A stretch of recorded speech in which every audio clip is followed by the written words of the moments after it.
Allez, bonjour à tous, vendredi 7 février, j'espère que vous allez bien et on est parti pour le point crypto du jour avec ce matin Bitcoin à 96 800, Ethereum 2720 $. Donc du côté des deux, ça tient quand même plutôt pas mal là sur la semaine. On voit que la bougie de Bitcoin elle est assez correcte là finalement. Et pour ce matin, on va faire un focus altcoin puisque dans la vidéo d'hier, je vous ai laissé sur cette charte de la BTC Dominance, donc qui est venue réintégrer son canal ascendant et donc qui nous invalide ce mouvement baissier sur la BTC Dominance. Et donc forcément par ricochet on va dire qui nous invalide pour l'instant notre scénario de alt season. Donc on va revenir là-dessus, on va faire ce matin comme je vous dis un focus altcoin parce qu'il y a quand même pas mal d'altcoins là qui commencent à arriver sur des niveaux critiques. Et même si globalement moi je reste quand même assez positif et je reste quand même assez bien exposé au marché, avec je crois à peu près 85% d'exposition au marché et 15% de stablecoin, mais même sur les prix actuels, là pour l'instant j'arrive pas à me décider, j'arrive pas à recharger sur les alts, parce que là il y en a pas mal qui sont en train d'enfoncer des gros niveaux.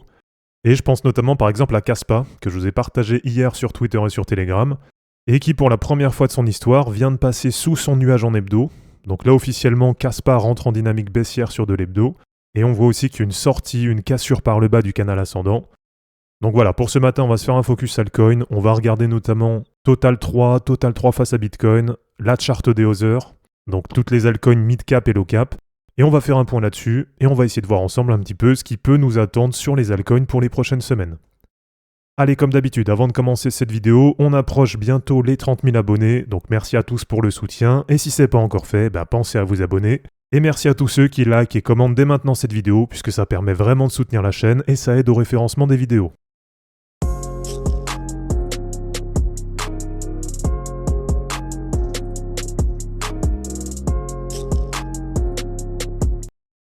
Alors, notre ami Bitcoin, 96 900 $ là ce matin. Voilà, donc franchement, ça tient quand même plutôt bien. Et finalement, sur Bitcoin, limite, il n'y a même pas de baisse. Bon, on sait que c'est toujours coincé dans le même range. Alors d'ailleurs, je sais pas pourquoi je fais ça, voilà, je l'ai sur l'autre charte. Donc Bitcoin toujours coincé dans le même range. De ce côté-là, ça change pas beaucoup. Voilà, sans refaire tout le scénario des dernières semaines. Donc plusieurs fois des touchettes sur le bas de range qui ont quand même bien été rachetées. Donc on le sait, Bitcoin, ça reste quand même globalement bien orienté à la hausse. Du moment que ça range, là pour l'instant, il n'y a pas de gros changements majeurs. C'est toujours quand même bien porté par les ETF. Et on l'a vu, il y a quand même pas mal de bonnes nouvelles, de bonnes news qui arrivent sur le marché. Avec pourquoi pas sur les prochaines semaines, ça je vous l'ai partagé l'autre fois, voilà, il y a 6 jours. Le premier ETF qui va combiner Bitcoin plus Ethereum, avec une fonction d'arbitrage qui va permettre d'exposer plus ou moins l'ETF sur une de ces deux cryptos, en fonction de celle qui sera la plus performante. Donc vraiment de ce côté-là, côté Bitcoin, il y a plein de bonnes news, pour l'instant c'est pas mal. Et je voulais partager l'autre fois en audio sur Telegram, donc au moment de la chute là, des cryptos, que pour moi, du moment que ça reste dans ce range, et puis même plus largement pour la borne basse 90 000 $, donc en gros entre 90 000 et 110 000 $, pour le moment il n'y a pas beaucoup de changements, mais je vous ai dit que par contre si on passait à l'étage d'en dessous, donc si ça venait à breaker à la baisse sur Bitcoin, et qu'on se retrouvait du coup entre 90 000 et 74 000, alors 74 000, voilà, je ne le sors pas de mon chapeau. Hop, je vous rappelle que c'est du coup l'ancien ATH de Bitcoin sur le mois de mars 2024.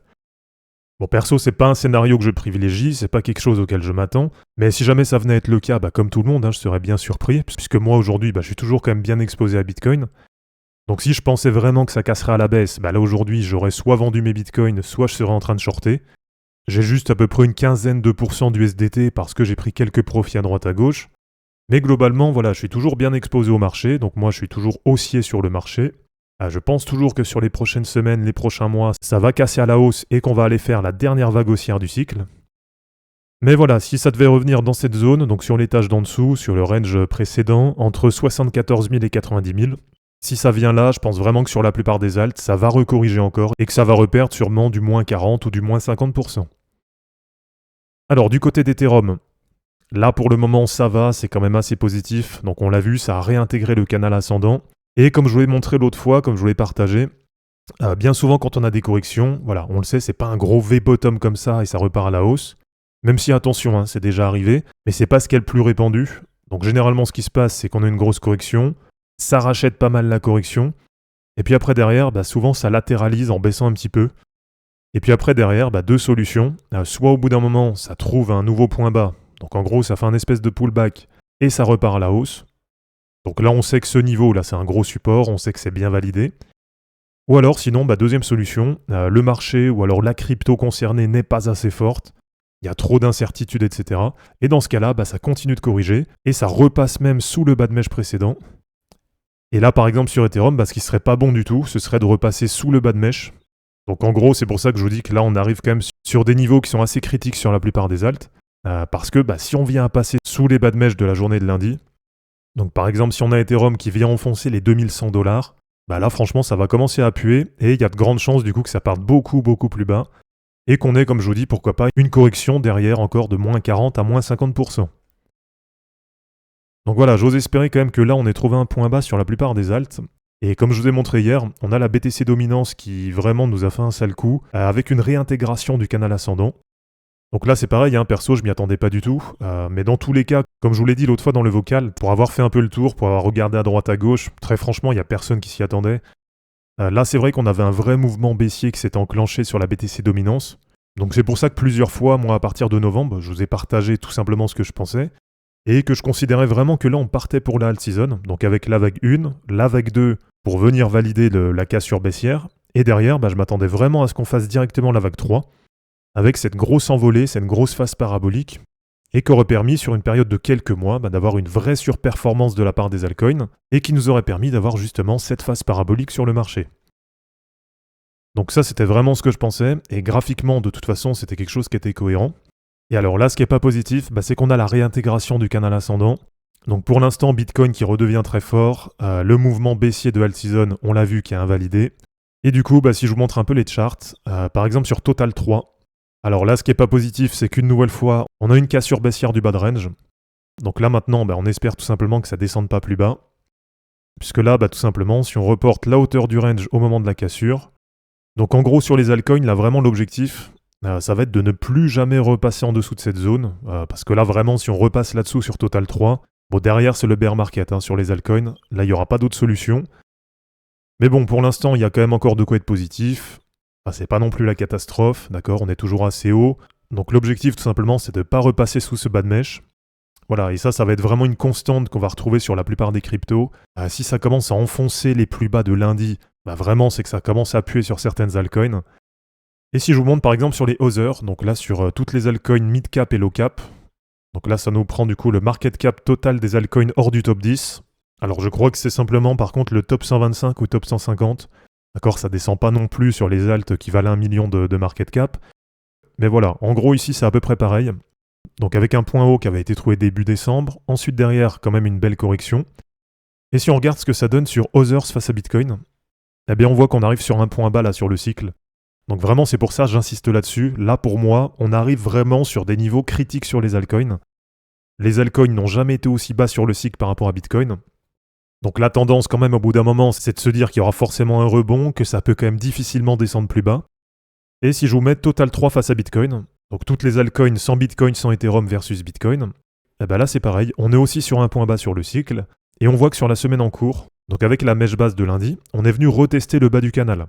Donc une nouvelle fois, là j'ose espérer que c'est enfin un point bas, et qu'une nouvelle fois, comme on l'a fait ici à partir de novembre, on a les altcoins qui vont surperformer Bitcoin, mais que cette fois, il n'y aura pas de réintégration, donc il n'y aura pas de fausse sortie par le haut, et que ce sera bien du coup le vrai départ des altcoins, donc avec la cassure haussière qui viendrait chercher pourquoi pas cet objectif de cassure à 0,58, donc sachant qu'on est aujourd'hui à 0,45, donc là déjà il y aura une belle remontée sur les alts, je pense que ça ferait plaisir à tout le monde, et derrière très certainement une correction avec un pullback sur le haut du canal, donc là pour bien venir valider la cassure, et pourquoi pas du coup la vague 3, avec la vraie vague de sortie, la vague d'explosion. Et donc on pose définitivement un bottom ici, ou en tout cas pour ce cycle, et qu'on n'ait pas les altcoins qui redescendent encore plus bas contre Bitcoin. Alors maintenant quand même la question que je me pose, et vous allez me dire un peu ce que vous en pensez. Alors attendez, j'efface mes gribouillons là sur le graphique. Voilà, bon comme ça c'est un peu plus propre. Alors je vous disais, la question que je me pose maintenant quand même, c'est bon, on l'a vu, il y a beaucoup d'altcoins sur le marché, 99% d'entre elles sont inutiles, la plupart des projets, voilà, c'est des projets qui servent strictement à rien. Et alors, si je vous montre des alts que j'ai dans mon wallet, donc par exemple Xena Neurai, là pour moi celle-là, elle représente vraiment toute une catégorie de crypto qui avait bien performé sur la première phase du cycle. Donc on voit qu'Xena Neurai, belle performance sur fin 2023, début 2024, on trouve un point haut et derrière ça corrige mais ça ne remonte jamais. Vous avez sûrement d'autres cryptos comme ça, que vous avez peut-être même dans vos wallets, qui avaient bien performé sur une première phase de cycle, donc d'accord, sur fin 2023, début 2024, généralement avec une envolée à partir de début octobre. Donc vraiment quand il y avait eu une vraie reprise de dynamique sur le marché. Donc comme je vous dis, vous avez sûrement des ALT dans vos wallets qui ont fait un premier ATH vers mars 2024. Ensuite derrière, elles ont corrigé et pour la plupart, malheureusement, elles ne sont jamais remontées. Alors je peux vous montrer aussi par exemple Clore qui est à peu près dans ce cas-là.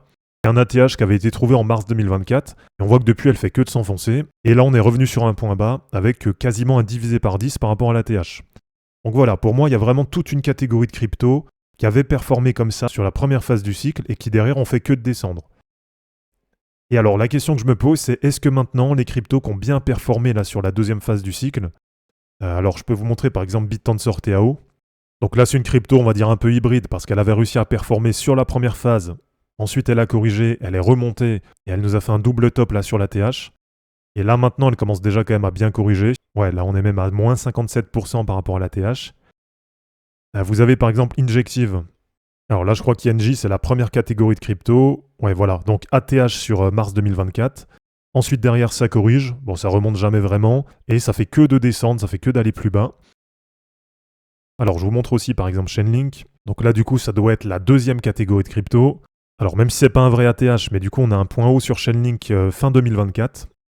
Alors on va zoomer un peu, voilà. Donc on a une catégorie de crypto qui nous fait un ATH sur novembre, décembre ou janvier 2024.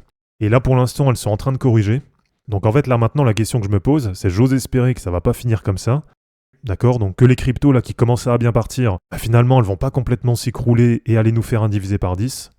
Donc ça va pas finir comme du Clore, comme du XNA Neurai, ou alors comme d'autres, comme je vous dis, que vous avez sûrement dans vos wallets.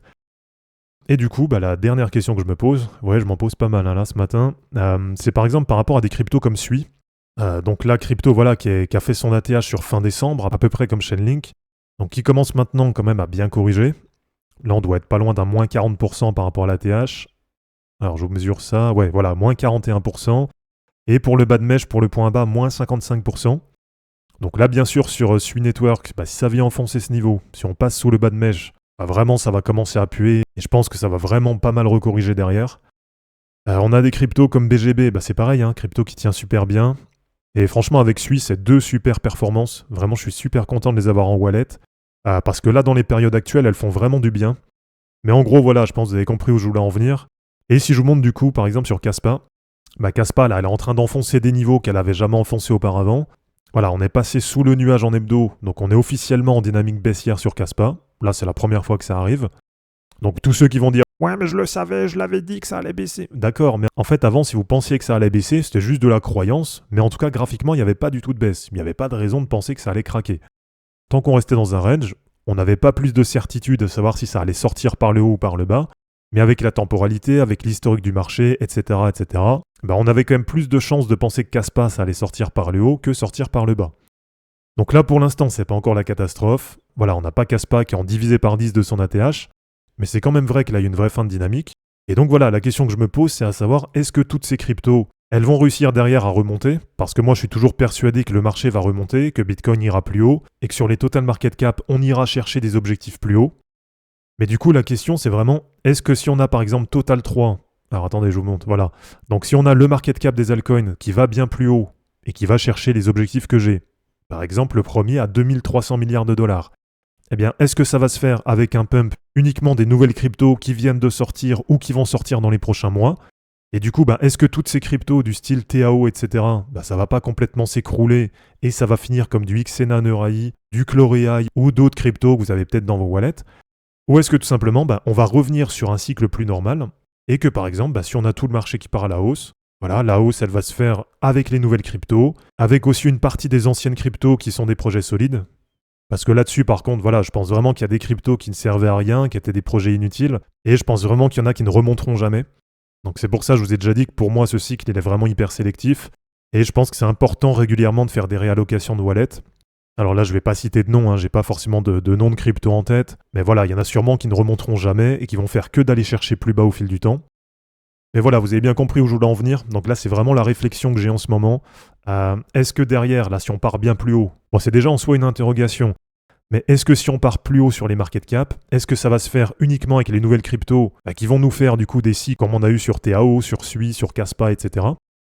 Ou est-ce que ça va se faire avec quand même la majeure partie des cryptos? Et est-ce que par exemple, moi dans mon wallet, est-ce que je peux espérer par exemple voilà, qu'un Alephium, même si c'est vrai que j'y crois plus trop aujourd'hui, est-ce que je peux espérer que ce genre de crypto, ça reparte à la hausse et que ça vienne participer au mouvement haussier des altcoins? Ou est-ce que tout simplement, voilà, les cryptos qui baissent sont voués maintenant à baisser et sont voués à partir quasiment à zéro et donc à plomber complètement la perf qu'on a sur nos wallets? Donc voilà, vraiment c'est la réflexion que j'ai ce matin. Dites-moi en commentaire un petit peu ce que vous en pensez. Bon, en tout cas, vous l'avez vu, je reste quand même assez positif sur l'ensemble du marché. Je pense toujours que Bitcoin, il ira chercher au-delà des 150 000 dollars. Moi, j'ai toujours cet objectif des 175 000. Je pense toujours qu'Ethereum, il aura quand même malgré tout un nouvel ATH sur le cycle, mais au moins d'aller chercher peut-être 7 000 dollars, c'est ce qui me paraît cohérent. Et puis après, sur les altcoins, vraiment pas mal de questions. Donc est-ce qu'à chaque fois, seules les dernières sorties vont performer? Est-ce qu'on aura seulement quelques anciennes altcoins qui vont remonter? Ou est-ce que globalement, au bout d'un moment, on a même ce genre de crypto, là par exemple RIO, qui vaut quasiment rien dans mon wallet, donc en soi, moi je m'en fous un peu, mais est-ce que par exemple ce genre de crypto, ça va quand même refaire du x3, du x4, ou est-ce que c'est voué à partir vraiment à zéro? Voilà, là c'est vraiment l'interrogation du jour. Donc dites-moi un petit peu en commentaire ce que vous en pensez, donnez-moi votre avis, vraiment ça m'intéresse. Et puis, dites-moi si vous êtes intéressé que je vous fasse une analyse technique beaucoup plus détaillée, par exemple sur Kaspa, que j'aille faire par exemple un tour sur l'Explorer pour voir un petit peu si ça accumule ou si ça vend du côté des gros portefeuilles. Donc voilà, dites-moi tout ça en commentaire, dites-moi vraiment si ça vous intéresse, et puis donnez-moi votre réflexion actuelle là sur les altcoins. Et donc j'espère que cette vidéo elle vous aura plu, n'hésitez pas à l'aimer, à la commenter, et à vous abonner pour en suivre d'autres. Je vous rappelle que dans la description de cette vidéo, vous allez retrouver tous les liens utiles et les liens pour me soutenir, et je vous dis à bientôt pour une prochaine vidéo. Ciao!